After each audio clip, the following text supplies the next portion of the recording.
ரிஷிம் ஜுஷாமஹே கிருஷ்ணதிருஷ்ணா தத்துவமிவோதிதம் சஹஸ்ரசாகாம் யோத்ராக்ஷி திராவிடீம் பிரம்மசம்ஹிதாம். பகவான் ஸ்ரீமன் நாராயணன் இந்த பூவுலகத்தில் வாழும் மக்களினுடைய உஜ்ஜீவனத்துக்காகத்தான் 12 ஆழ்வார்களை இங்கு பிறப்பித்தான். அந்த ஆழ்வார்களுக்கெல்லாம் தலைவராக கொண்டாடப்படுபவர் காரிமாறன், ஷடகோபன் என்று அழைக்கப்படுகிற சுவாமி நம்மாழ்வார். அந்த நம்மாழ்வார் அவதரித்தது திருக்குருகூர் ஆழ்வார் திருநகரி என்கிற இடத்தில். அது திருநெல்வேலிக்கு கிழக்கே திருச்செந்தூர் மார்க்கத்தில் அமைந்திருக்கிறது. அந்த ஆழ்வார்தான் மலையாள திவ்யதேசங்கள் 13க்குள்ளே 12 திவ்யதேசங்களுக்கு தானே மங்களாசாசனம் செய்திருக்கிறார். அதே ஆழ்வார்தான் நாம் தற்போது சேவித்து வருகிற திருமூழிக்களம் என்கிற ஊர் பெருமானை பற்றியும் 10 பாசுரங்களை தன்னுடைய திருவாய்மொழி என்கிற நூலிலே பாடுகிறார். திருவாய்மொழியில் மொத்தம் 1000 பாசுரங்கள். அதில் 9ஆம் 10 7ஆம் திருவாய்மொழி எங்கானல் அகங்கழிவாய் இறை தேர்ந்திங் கிரிதமரும் என்று தொடங்கி 10 பாசுரங்களாலே இந்த திருமூழிக்களத்தில் இருக்கக்கூடிய ஸ்ரீசூக்திநாதன் திருமூழிக்களத்தான் என்கிற பெருமான், அவனை குறித்து ஆழ்வார் தூது விடுகிறார் என்று இந்த பாசுரங்களை பார்த்து தெரிந்து கொள்ளலாம்.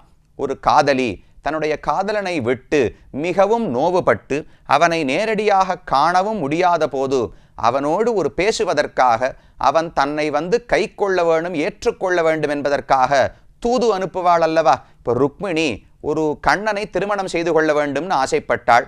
ஆனால் அவளுடைய அண்ணன் அவளை வேறு ஒருவனுக்கு, சிசுபாலனுக்கு கல்யாணம் செய்து வைக்க பார்த்தார். உடனே ஒரு காகிதத்தை எழுது, ஒரு 7 ஸ்லோகங்கள் கண்ணனை குறித்து தன்னுடைய பக்தியை வெளிப்படுத்தி எழுதினாள். அதை ஒரு பிராமணரை அழைத்து தூதராக அவரை அனுப்பி கண்ணனிடத்தில் செய்தி சொன்னாள். அதை போல நம்மிடத்தில் இருக்கும் பக்தியை பகவானிடத்தில் அறிவிக்க வேண்டும். அறிவித்தால் தானே அவர் தெரிந்து கொண்டு நம்மை ரட்சிக்கப் போகிறார். அதைத்தான் நாம் ஆச்சாரியன் மூலம் செய்கிறோம். பகவானிடத்தில் எப்படி அறிவிப்பதென்றால், ஒரு ஆச்சாரியனை பற்றி அவரிடத்தில் நம்முடைய நிலையை எடுத்து உரைத்தோம் என்றால் அவர் நம்முடைய நிலைமையை புரிந்து கொண்டு நமக்காக பகவானிடத்தில் பேசி தூதராக இருந்து நம்மையும் பகவானையும் சேர்த்து வைக்கிறார். ஹனுமார் செய்யவில்லையா? ராமனை பற்றி சீதையினிடத்துல சொன்னார், சீதையினுடைய நிலையை ராமனிடத்துல சொன்னார், 2 பேரையும் சேர்த்து வைத்தார். அதே காரியத்தை தான் ஆச்சாரியர்களும் செய்கிறார்கள். அதே காரியத்தை தான் ஆழ்வாருக்கு சில பட்சிகள் செய்கின்றன. இந்த 10 பாடல்களிலும் திருமூழிக்களத்தில் இருக்கும் பகவானை குறித்து ஆழ்வார் தன்னை சுத்தி இருக்கும் பறவைகள், வண்டுகள், மேகங்கள் இவை அனைத்தையும் அழைத்து தூது விடுகிறாராம். ரொம்ப அழகான பாசுரம். பகவான் திருமூழிக்களத்து பெருமானை அடைய வேண்டும் என்று ஆழ்வாருக்கு ஆசை. ஆழ்வார்னு சொன்னால் நம்மாழ்வாரே பெண் பாவனையில் பாடுகிறார். பராங்குஷ நாயகி என்று அந்த பெண்ணுக்கு திருநாமம். தன்னையே ஒரு பெண்ணாக நினைத்து கொண்டுனா வேண்டுமென்று ஏறிட்டு கொண்டு அல்ல, அவருக்கு இருக்கிற பக்தியின் மிகுதியாலே தானாகவே தன்னுடைய நிலை இழந்து, ஆணான நிலையை இழந்து ஒரு பெண் நிலையை அடைந்து ஆழ்வார் இந்த பாசுரங்களை பாடுகிறார். அப்ப சுத்தி இருக்கிற பறவைகளை எல்லாம் அழைத்து, நீங்கள் எனக்காக திருமூழிக்களத்துக்கு தூது சென்று பகவானிடத்தில் என்னை பற்றி சொல்ல வேண்டும் என்று ஆழ்வார் பிரார்த்திக்கிறார். அது ரொம்ப அழகான பாசுரங்கள். எங்கானல் அகங்கழிவாய் இறை தேர்ந்திங் இரிதமரும் செங்கால மடனாராய் திருமூழிக் களத்துறையும் கொங்கார்பூம் துழாய்முடியன் குடக்கூத்தற்கு எந்தூதாய் நும்கால்கள் என் தலைமேல் கெழுமீரோ நுமரோடே என்று முதல் பாசுரத்தில் ஆழ்வார் பாடுகிறார். எம் கானல் அகம் கழிவாய் இறை தேர்ந்து இங்கு இனிதமரும். அந்த மட நாரைகள், சில நாரைங்கிற ஒரு பட்சியை அழைத்துத்தான் தூது விடுகிறார். அந்த நாரை என்ன பண்ணிட்டு இருக்கு? எம் கானல் அகம் கழிவாய். ஆழ்வாருக்குன்னு நிறைய தோட்டங்கள் எல்லாம் இருக்காம்.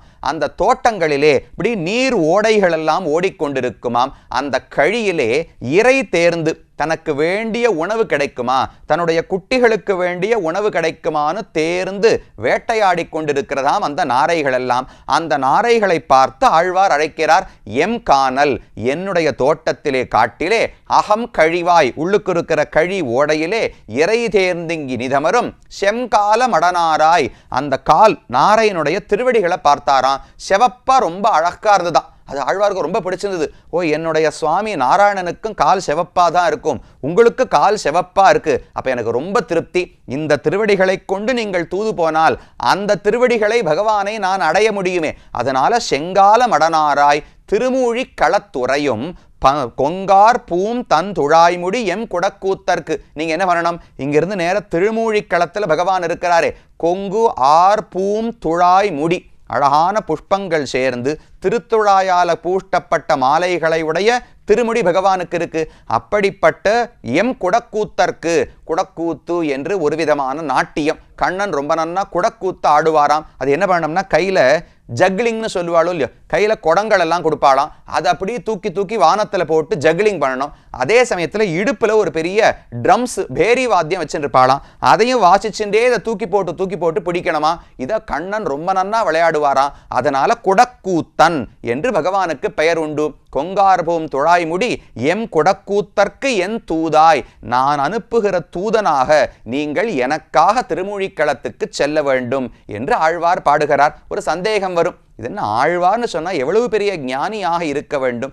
ஞானி என்பவன் எந்த சொத்தையுமே என்னுடையது நினைக்கவே கூடாதல்லவா, உலகம் அனைத்தும் பகவானுடையது என்று ஆழ்வாருக்கு தெரியாதா? அப்ப ஏன் பாடும்போது எம் காணல் அகங்கழிவாய், என்னுடைய காணல் என்று எங்கேயான கர்வத்தோடு பேசலாமா? ஏன் ஆழ்வார் பேசுகிறார் என்றால் அது ஆழ்வார் கர்வத்தினால பேசலையா. ஆழ்வாருக்கு ரொம்ப நன்றி உணர்வு. இந்த நாரை தனக்காக தூது சென்று எவ்வளவு தூரம் பிரயாணம் செய்து போகிறது, அந்த நாரைக்கு நாம் ஏதாவது பரிசு கொடுக்க வேண்டாமா? என்ன கொடுக்கறதுனால் ஆழ்வார் சொல்றார், என்னுடைய தோட்டம் இருக்கு, அந்த தோட்டத்துல நல்ல நீரோடையெல்லாம் இருக்கு, அதுல நல்ல இறை தேர்ந்து நீ என்ன வேணுமோ மீனெல்லாம் பிடிச்சு சாப்பிட்டுக்கோ, என்னுடைய தோட்டம் தான் அது, இது நான் உனக்கு கொடுக்கிற ஒரு சின்ன உபகாரமாக வைத்துக்கொள், இதுக்கு மேல எனக்கு சமர்ப்பிப்பதற்கு ஒன்றும் இல்லை என்று ஆழ்வாருக்கு எண்ணம். அப்ப ஒருத்தருக்கு ஒன்று சமர்ப்பிக்கணும்னால் அதுக்கு எங்கிட்ட ஏதான பொருள் இருக்கணுமே, அதனால என் காணல்னு ஆழ்வார் சொல்றாராம். இந்த தோட்டம் என்னுடையதுன்னு சொன்னால்தான் அப்ப என்னுடைய ஒரு பொருளை உனக்கு சமர்ப்பித்தேன் ஆகும். அவ்வளவு நன்றி உணர்வு ஆழ்வாருக்கு அந்த நாராயணிடத்திலே. இதோடு நிற்கல, நும் கால்கள் என் தலைமேல் கெழுமீரோ நுமரோடே. நும் கால்கள், நாரையே பக்ஷியே, உன்னுடைய திருவடிகளை என் தலைமேல் கெழுமீரோ, இந்த திருவடிகளை எடுத்து என் தலைமேலே வச்சு நீ நடக்க வேண்டும்னு ஆழ்வார் பிரார்த்திக்கிறார். என்ன சுவாமி, பகவானுடைய திருவடியை தலையால சுமந்தா புரியறது, அவர்தான் கடவுள், அவர்தான் தலைவன், அவரைத்தான் கல்யாணம் பண்ணிக்க போறோம்னு வச்சுங்களேன். இவர் யாரு? இந்த நாரையனுடைய காலை எதுக்கு தலையால சுமக்கணும்னால் கீழே பார்த்தோமே, இந்த நாரை தான் இப்ப ஆழ்வாருக்கு ஆச்சாரியன். நம்மை பத்தி பகவானிடத்துல சொல்லி பகவானையும் நம்மையும் யார் சேர்த்து வைக்கிறார்? ஆச்சாரியன் தானே. அதைத்தான் இந்த நாரையும் செய்கிறது. அப்ப ஆழ்வாரை பொறுத்தவரை இந்த பக்ஷி பறவை தான் அவருக்கு ஆச்சாரியன். ஆச்சாரியனுடைய திருவடிகளை தலையில் சுமக்க வேண்டாமா? அதனால தான் நும் கால்கள் என் தலைமேல் கெழுமீரோ நுமரோடே. நுமர்னா உன்னுடைய உறவுக்காரர்கள். நாரையே, உனக்கு மனைவி இருப்பாளே, உனக்கு குழந்தைகள் இருப்பார்களே, அவர்களையும் அழைச்சிட்டு வா, அவர்கள் அனைவருடைய திருவடிகளையும் நான் தலையால் தரிக்க வேண்டும் என்று ஆழ்வார் ஆசைப்படுகிறார். இது ஒரு முக்கியமான கருத்து. நமக்கு ஒரு ஆச்சாரியன் இருக்கிறார், குரு இருந்தார் என்றால் வெறும் குருவினிடத்துல மட்டும் அன்பு இருந்தால் போராது. அவருடைய மனைவி, குழந்தைகள், குடும்பம், அவருடைய நன்மை எல்லாத்தையும் சேர்த்து நாம தானே ஆசையாக பார்க்க வேண்டும். ஆச்சாரியனை மட்டும் மதிப்பேன், குழந்தைகளெல்லாம் மதிக்க மாட்டேன், மனைவிக்கெல்லாம் மதிப்பு கிடையாதுன்னு சொல்ல முடியாது. எல்லாரையுமே ஆச்சாரியனுக்கு நிகராக கருத வேண்டும். அதை நம்மாழ்வார் காட்டுறாராம். நுமரோடே நும்கால்கள் என் தலைமேல் கெழுமீரோ என்று நாரைகளை பார்த்து பிரார்த்தித்தார். அந்த நாரை கேட்டது, சரி, ஏன் பகவான் உம்மை மறந்து விட்டார்? இவ்வளவு பக்தியோடு ஆழ்வார்னு நீர் இந்த இடத்துல இருக்கிறீரே, பகவானுக்கு பக்தர்களை ரொம்ப பிடிக்குமே, ஏன் உம்மை ரட்சிக்கவில்லை, உம்மை ஏன் மறந்து விட்டார் என்று கேட்டது அந்த நாரை. அதுக்கு ஆழ்வார் ஒரு பாட்டில் பதில் சொல்றார். எமராலும் பழிப்புண்டு இங்கெந்தம்மால் இழிப்புண்டு தமரோடங்குறைவார்க்கு தக்கிலமே கேளீரே என்று ஆழ்வார் பாடுகிறார். என் நிலைமை என்ன தெரியுமா பெண்ணே, என் நாரையே, எமராலும் பழிப்புண்டு. நான் எப்ப பகவான் இடத்துல காதலிக்க ஆரம்பிச்சேனோ உடனே வீட்டில் என்ன ஆகும்? ஒரு பெண்ணு யாரோ ஒரு ஆண்மகனை காதலிக்கிறானா சுத்தி இருக்கிற உறவுக்காலெல்லாம் கோச்சிக்க மாட்டாளா?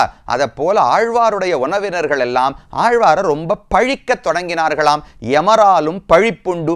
சரி, போனா போறது, இவர்களெல்லாம் எவ்வளவு வெய்தாலும் என் காதலன் என்னை கைவிடவில்லை, பகவான் நாராயணன் என்னை மறக்காமல் ஏற்றுக்கொண்டார் என்றால் அதுவான திருப்தி படலாம். அதுவும் இல்லை, இவர் தம்மால் இழிப்புண்டு, என் உறவினர்களெல்லாம் என்னை வெய்யும்படிக்கு நான் காதலிக்க ஆரம்பிச்சிட்டேன். சரி, காதலனாவது என்கிட்ட அன்போடு இருக்காரான்னா அவரும் அன்பு காட்டவில்லை.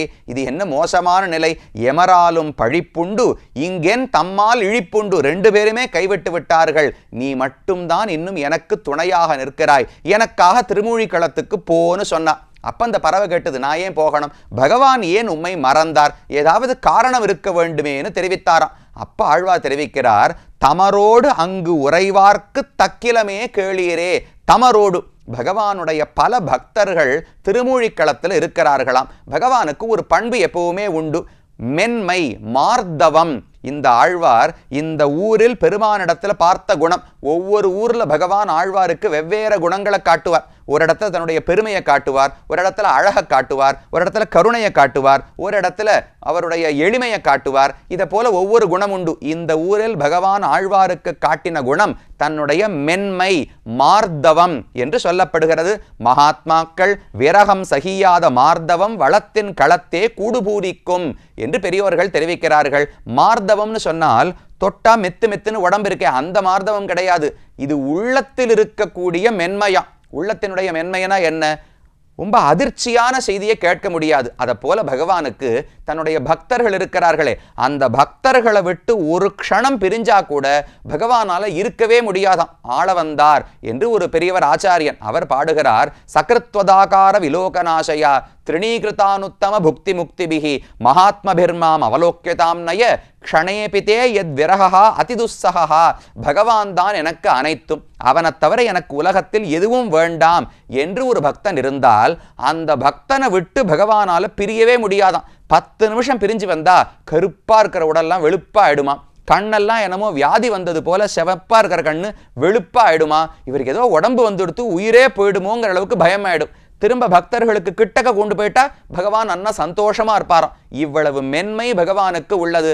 ஆழ்வார் தெரிவித்தார், அதனால தான் என்னை பற்றி மறந்து விட்டார். அந்த திருமூழிக்களம் ஊர் இருக்கே, அங்க நிறைய பக்தர்கள் இருக்கிறார்கள்.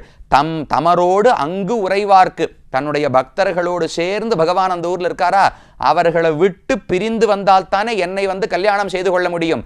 அதுக்கு அவருக்கு மனசு இல்லை. அதனால பகவான் வரவில்லையே தவிர அவர் பேர்ல தப்பு ஒன்றும் சொல்லிவிடாதே, அவர் தீயவர் என்று நான் சொல்லவில்லை. மற்ற பக்தர்களை விட்டு பிரிவதற்கு பகவானுக்கு மனசில்லை. பாவம், ரொம்ப மென்மையான ஹிருதயம் பகவானுக்கு, அதனால வராமல் இருக்கிறார். ஆனா நீ சொல்லு, இதை போல ஆழ்வார் தன்னுடைய உறவினர்களாலும் நிராகரிக்கப்பட்டார், நீரும் அவருக்கு அனுகிரகிக்கவில்லை. அப்ப அவர் என்னதான் பண்ணுவார்? தக்கிலமே, ஆழ்வாருக்கு என்ன உம்மை கல்யாணம் பண்ணிக்கிறதுக்கு தகுதி கிடையாதா? உம்மை ஆசைப்படுவதற்கு அவருக்கு யோக்கியத்தை இல்லையா? ஏன் அவரை தவிக்க விடுகிறீன்னு ஒரு வார்த்தை கேளுங்கோ, கண்டிப்பா பகவான் வந்து என்னை ரட்சிப்பார். பக்தர்களோடு சேர்ந்திருக்கும் ஆசையால என்னை மறந்து விட்டாரே தவிர வேறு எதனாலும் அல்லன்னு அந்த வண்டுகளை பார்த்து பறவைகளை பார்த்து சொன்னாராம். அப்ப அந்த பறவைகள் கேட்டன, சரி இப்ப எப்படி வருவார்? ஏதான ஒரு புதுசா சொல்லணும் இல்லையோ, இதனால நீ வர வேண்டும்னு சொல்ல வேண்டுமே, எதை சொல்ல வேண்டும் என்றால், அப்ப ஆழ்வார் தெரிவிக்கிறவர் ஒன்றும் வேண்டாம், அவனுடைய அழகை அவனுக்கு நினைவுபடுத்தினால் போருமா. ஆழ்வார் சொல்றார், ஒரு கண்ணாடி எடுத்துன்னு போங்க, பகவானுக்கு முன்னாடி அந்த கண்ணாடியை காட்டுங்க, தன் முகத்தை அந்த கண்ணாடியில பகவான் பார்க்கட்டும். அப்பதான் தெரியும் ஒரு பெண்ணினுடைய மனசு பகவானை பார்த்தா எவ்வளவு பாடாப்படும் என்று. பகவான் தன் முகத்தை கண்ணாடியில பார்த்ததே இல்லை போல் இருக்கு. இவ்வளவு அழகான ஒருவனை விட்டு பிரிந்து ஆழ்வார் எவ்வளவு துன்பப்படுவார்னு அவனுக்கு தெரியல. அவனுக்கு தன்னுடைய அழகை உணர்த்தினால் கண்டிப்பா ஆழ்வாரால என்னை விட்டு பிரிந்து தாங்க முடியாது என்று புரிந்து கொண்டு ஓடி வருவான். அதனால் அவனுடைய சௌந்தரியம், பக்தர்களோடு இருக்கிற ஆசையால வராமல் இருந்தார்.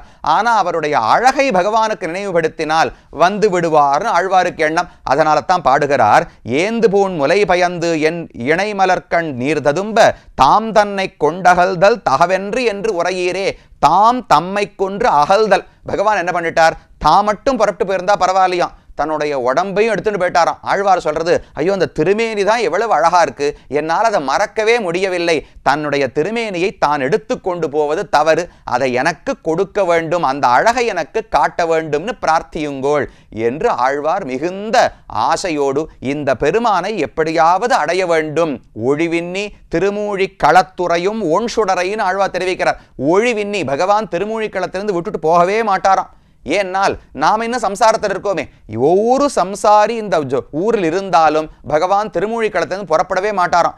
எல்லாரும் காலி பண்ணிட்டு போயாச்சு, இனிமே சம்சாரத்தில் யாரும் இல்லை என்றால் அப்பதான் பெருமான் திருப்திப்பட்டு வைகுந்தத்துக்கு போவாராம். அந்த பெருமானை பற்றி எங்கானல் அகங்கடிவா என்று 10 பாசுரங்கள் ரொம்ப பக்தியோடு ஆழ்வார் அழகாக தூதுவிட்டு பாடினார். அவ்வளவு பெருமை இந்த ஊருக்கும் உண்டு, ஸ்ரீசூக்தி நாதன் பெருமானுக்கும் உண்டு, மதுரவேணி நாச்சியாருக்கும் உண்டு. அவர்களை வணங்கிக் கொண்டு இந்த ஊரிலிருந்து விடை பெற்று அடுத்த திவ்யதேசத்துக்கு செல்லுவோம்.